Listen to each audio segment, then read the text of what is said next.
ಈ ಅಯ್ಯಪ್ಪ ಗುಡಿಯು 1962ರಿಂದ ನೆಹರು ಮೈದಾನದಲ್ಲಿ ವಿಜೃಂಭಣೆಯಿಂದ 3 ದಿವಸದ ಕಾರ್ಯಕ್ರಮವನ್ನು ನಡೆಸ್ತಾ ಇತ್ತು. ಅಲ್ಲಿಂದ ದಾನಿಗಳ ಸಹಾಯದಿಂದ 1990ರಲ್ಲಿ ಈ ಗುಡಿಯನ್ನು ಪುನರ್ನವೀಕರಣ ಮಾಡಿ ಗುಡಿಯನ್ನು ಹಿಂದೆ ಇದ್ದ ಗುಡಿಯನ್ನು ಮುಂದಕ್ಕೆ ತರಲಾಯಿತು. ಆಮೇಲೆ ಈಗ 2022ರಲ್ಲಿ ನಮ್ಮ ಅಲ್ಲಿ ಬರೋ ಭಕ್ತ ಸಮೂಹ ಸೇರಿಕೊಂಡು ಎಲ್ಲರೂ ಅದು ಪುನೊಮ್ಮೆ ಅದರ ಮೇಲೆ ಶೀಟ್ ಹಾಕಬೇಕು ಎನ್ನೋ ಒಂದು ಉದ್ದೇಶದಿಂದ ನೋಡಿದಾಗ ಅದಕ್ಕೆ ಸ್ವಲ್ಪ ಅಲ್ಲಿರುವ ಬಿಲ್ಡಿಂಗ್ ಸ್ವಲ್ಪ ಸರಿಯಿಲ್ಲ, ಅದು ನಿರ್ಮಾಣ ಮಾಡಬೇಕಂದ್ರೆ ಅದು ಒಂದು ಯೋಚನೆ ಆಯಿತು. ಅಲ್ಲಿಂದ ಪಯ್ಯನೂರಿನ ಮಾಧವ ಪದೋಳರು ಬಂದು ಪ್ರಶ್ನೆ ಇಟ್ಟು ನೋಡಿದಾಗ ಈಗಿರುವ ಗುಡಿಯನ್ನು ಹಿಂದಕ್ಕೆ ಕೊಂಡೋಗಿ ಅದನ್ನು ನಿರ್ಮಾಣ ಮಾಡಬೇಕು, ಬ್ರಹ್ಮಕಲಶ ಮಾಡಬೇಕು ಎನ್ನುವ ಒಂದು ತೋರಿ ಬಂತು. ನಾವು ಆಗ ಮಾಧವ ಪದೋಳರ ನಿರ್ದೇಶನಂತೆ ನಮ್ಮ ಕುಡುಪು ತಂತ್ರಿಯವರನ್ನು ಕರ್ಕೊಂಡು ಬಂದು ಅಲ್ಲಿ ಇದು ಶಂಕುಸ್ಥಾಪನೆ ಮಾಡಿ ಕ್ಷೇತ್ರದ ಅಭಿವೃದ್ಧಿಯನ್ನು ಮಾಡ್ತಾ ಇದ್ದೇವೆ. ಈಗ ನವೆಂಬರ್ 20ರಿಂದ 23ರವರೆಗೆ ಬ್ರಹ್ಮಕಲಶ ನಡೆಯಲಿದೆ. ಅದರಿಂದ ಇಲ್ಲಿಯ ಭಕ್ತ ಬಾಂಧವರೆಲ್ಲ ಬಂದು ತಮ್ಮ ತನುಬನದ ಸಹಾಯದಿಂದ ಸೇರಬೇಕಂತ ಕೇಳಿಕೊಳ್ತಾ ಇದ್ದೇನೆ. ನಗರದ NG ರಸ್ತೆಯಲ್ಲಿ ಚಕ್ರಪಾಣಿ ವೈದ್ಯನಾಥ ಕ್ಷೇತ್ರದ ಹತ್ತಿರ ನಮ್ಮ ಅಯ್ಯಪ್ಪ ಗುಡಿ ಇದೆ, ನೀವು ಕಂಡಿರ್ಬೋದು. ಶಿಥಿಲಾವಸ್ಥೆಯನ್ನು ಹೊಂದಿದಂತ ಕ್ಷೇತ್ರ ಕಳೆದ, ಹಾಗಾಗಿ ನಮ್ಮ ಈಗಿರುವಂತಹ ಈ ಒಂದು ಕ್ಷೇತ್ರ ಸಮಿತಿಯವರು ಚಿಂತನೆ ಈಗಾಗಲೇ ಹೇಳಿದ್ದಾರೆ. ಮಾಧವ ಪದೋಳರ ಚಿಂತನೆ ನಡೆಸಿದಾಗ ಅದರ ಒಂದು ಅಭಿವೃದ್ಧಿ ಕಾರ್ಯವನ್ನು ಮಾಡಬೇಕು ಅಂತೇಳಿ ನಾವು ಆಲೋಚಿಸಿಕೊಂಡು ಕಳೆದ 2 ವರ್ಷಗಳ ಹಿಂದೆ ಭೂಮಿ ಪೂಜೆಯನ್ನು ಮಾಡಿದ್ದೇವೆ. ಈಗ ನೂತನವಾದಂಥ ಒಂದು ಅಯ್ಯಪ್ಪ ಕ್ಷೇತ್ರ ಈಗ ಪುನರ್ ನಿರ್ಮಾಣಗೊಂಡು ಮತ್ತೆ ಬ್ರಹ್ಮಕಲಶೋತ್ಸವ ನಾವು ತಲುಪ್ತಾ ಇದ್ದೇವೆ. ಈ ಸಂದರ್ಭದಲ್ಲಿ ಕ್ಷೇತ್ರದ ಬಗ್ಗೆ ಒಂದು ಮಾಹಿತಿ ಇದೆ. ಕ್ಷೇತ್ರ ಈಗಾಗಲೇ ಸುಮಾರು ಒಂದು 2.5 ಕೋಟಿ ವೆಚ್ಚದಲ್ಲಿ ಕ್ಷೇತ್ರದ ನಿರ್ಮಾಣಗೊಳ್ತಾ ಇದೆ. ಗುತ್ತಿಗೆದಾರರು ಶ್ರೀ ಮುರಳೀಧರ್ ಇದ್ದಾರೆ, ಕಾರ್ಯಾಧ್ಯಕ್ಷರಾಗಿ ನಾವೆಲ್ಲ ಇದ್ದೇವೆ ಆಚೀಚೆ. ಇದರಲ್ಲಿ ಕೆಳಭಾಗದಲ್ಲಿ ತಳ ಅಂತಸ್ತಿನಲ್ಲಿ ಅರ್ಚಕರಿಗೊಂದು ಮನೆ ಇದೆ ಮತ್ತು ಅಡುಗೆ ಶಾಲೆ ಇದೆ. ಮೇಲಂತಸ್ತಿನಲ್ಲಿ ಅಯ್ಯಪ್ಪ ಸಾನ್ನಿಧ್ಯ ಇದೆ. ಆದರೆ ಆ ಮೇಲಂತಸ್ತಿನಲ್ಲಿರುವಂತಹ ಅಯ್ಯಪ್ಪ ಸಾನ್ನಿಧ್ಯಕ್ಕೆ ಕೆಳಗೆ ಭೂಮಿಯಿಂದಲೇ ಮಣ್ಣನ್ನು ಕಟ್ಟಿ ಮಣ್ಣಿನ ಮೂಲಕ ಇಡೀ ಸುತ್ತಲೂ ಆವರಣವನ್ನು ನಡೆಸಿ ನಾವು ಮೇಲಕ್ಕೆ ಅಯ್ಯಪ್ಪ ಸಾನ್ನಿಧ್ಯವನ್ನ ಗರ್ಭಗುಡಿಯನ್ನು ನಾವು ಮಾಡಿದ್ದೇವೆ. ಹಾಗೆ ಭೂಮಿ, ಪ್ರಕೃತಿ ಮತ್ತು ಸಾನ್ನಿಧ್ಯ ಎರಡಕ್ಕೂ ನಾವು ಸಂಬಂಧವನ್ನು ಉಳಿಸಿಕೊಂಡು ಬಂದಿದ್ದೇವೆ.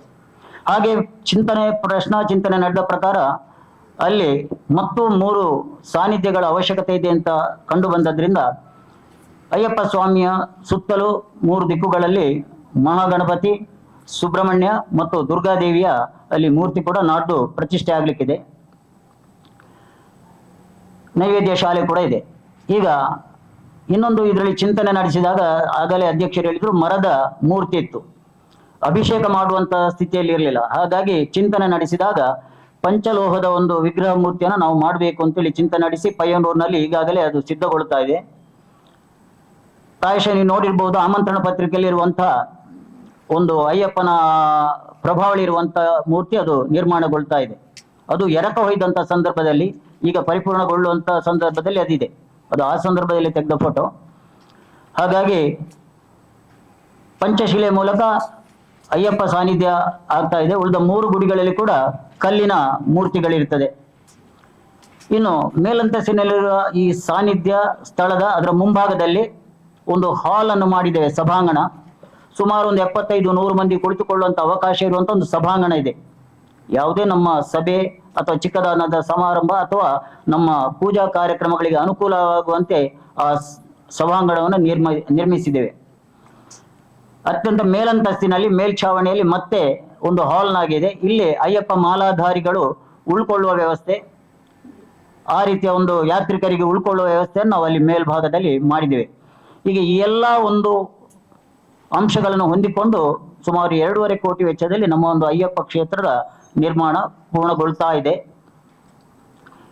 ಈ ಸಂದರ್ಭದಲ್ಲಿ ಕುಡುಪ ತಂತ್ರಿಗಳ ಒಂದು ಮಾರ್ಗದರ್ಶನದಂತೆ ನಾವು ಬ್ರಹ್ಮಕಲಶೋತ್ಸವದ ದಿನವನ್ನು ಈಗಾಗಲೇ ನಿಗದಿಪಡಿಸಿದ್ದೇವೆ.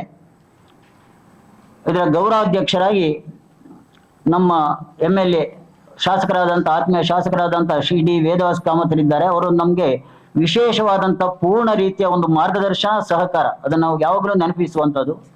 ಅವರ ಕೈ ಕೆಳಗೆ ಒಂದು ಕ್ಷೇತ್ರ ಸಮಿತಿ, ಜೀರ್ಣೋದ್ಧಾರ ಸಮಿತಿ ರೂಪುಗೊಂಡು ಈಗ ಕಾರ್ಯ ಸ್ಥಳೀಯ ಸಂಘ ಸಂಸ್ಥೆಗಳ ಸಹಕಾರದೊಂದಿಗೆ ನಾವು ಹೆಜ್ಜೆ ನೀಡ್ತಾ ಇದ್ದೇವೆ. ಬ್ರಹ್ಮಕಲಶದ ಈ ಮೊದಲ ದಿನ 19ನೇ ತಾರೀಕು ಆದಿತ್ಯವಾರ ಹೊರೆ ಕಾಣಿಕೆ, ಮಂಗಳಾದೇವಿಯಿಂದ ಬರುವಂತ ಒಂದು ಹೊರೆ ಕಾಣಿಕೆ. ಅಂದು ಹೊರೆ ಕಾಣಿಕೆ ನಡೆದ ಬಳಿಕ ಮರುದಿನ 4 ದಿನಗಳ ಒಂದು ಕಾರ್ಯಕ್ರಮ, ಅದು ಸಾಂಸ್ಕೃತಿಕ ಕಾರ್ಯಕ್ರಮ, ಧಾರ್ಮಿಕ ಕಾರ್ಯಕ್ರಮ. 4 ದಿನಗಳ ಸಂಜೆಯು ಪ್ರತ್ಯೇಕವಾಗಿ ಸ್ವಾಮೀಜಿಯವರಿದ್ದಾರೆ, ವಿವರಣೆ ಆಮಂತ್ರಣ ಪತ್ರಿಕೆಯಲ್ಲಿದೆ. ಆದ್ರೆ ಅದರಲ್ಲೂ ಒಂದು ಗುರುತಿಸುವಂತಹದ್ದು, ಈ ಬಾರಿ ನಾವು ಬಹಳ ಅಭಿಮಾನ ಸಂತೋಷ ಪಡುವ ಒಂದು ವಿಚಾರ ಏನಂತ ಹೇಳಿದ್ರೆ, ಕೇರಳದ ಪಂದಳ ವಂಶದ ರಾಜವಂಶಸ್ಥರಾದ ಶ್ರೀ ನಾರಾಯಣ ತಂಬುರಾನ್ ಅವರು ಉಪಸ್ಥಿತರಿದ್ದಾರೆ. ಅವರು ಮಂಗಳವಾರದಂದು ಬರ್ತಾರೆ. ಕಾರ್ಯನಿಮಿತ್ತ ಅವರು ಕೊನೆ ದಿನಕ್ಕೆ ಇರುವುದಿಲ್ಲ. ಮಂಗಳವಾರದಂದು ನಾರಾಯಣ ತಂಬುರಾನ್ ಶಬರಿಮಲೆಯ ರಾಜವಂಶಸ್ಥ, ಶಬರಿಮಲೆಯ ಪ್ರತಿನಿಧಿ, ಅವರಲ್ಲಿ ಆ ದಿನ ಅಲ್ಲಿ ಉಪಸ್ಥಿತರಿದ್ದಾರೆ. ಅದು ನಮಗೆ ಅಭಿಮಾನದ ವಿಚಾರ. ಉಳಿದೆಲ್ಲ ದಿನಗಳಲ್ಲಿ ಎಲ್ಲ ಶಾಸಕರು, ಗಣ್ಯ ವ್ಯಕ್ತಿಗಳು ವೇದಿಕೆಯಲ್ಲಿದ್ದಾರೆ. ಕಾರ್ಯಕ್ರಮ ನಾವು ರೂಪಿಸುವಾಗ ಯಾವಾಗಲೂ 12 ಗಂಟೆಗೆ ಒಂದು ದೀಪ ಪ್ರಜ್ವಲನೆ ಗಣ್ಯ ಅತಿಥಿಗಳಿಂದ, ಬಳಿಕ ಭಜನಾ ಸಂಕೀರ್ತನೆ ಮಧ್ಯಾಹ್ನದವರೆಗೆ ನಡೀತದೆ.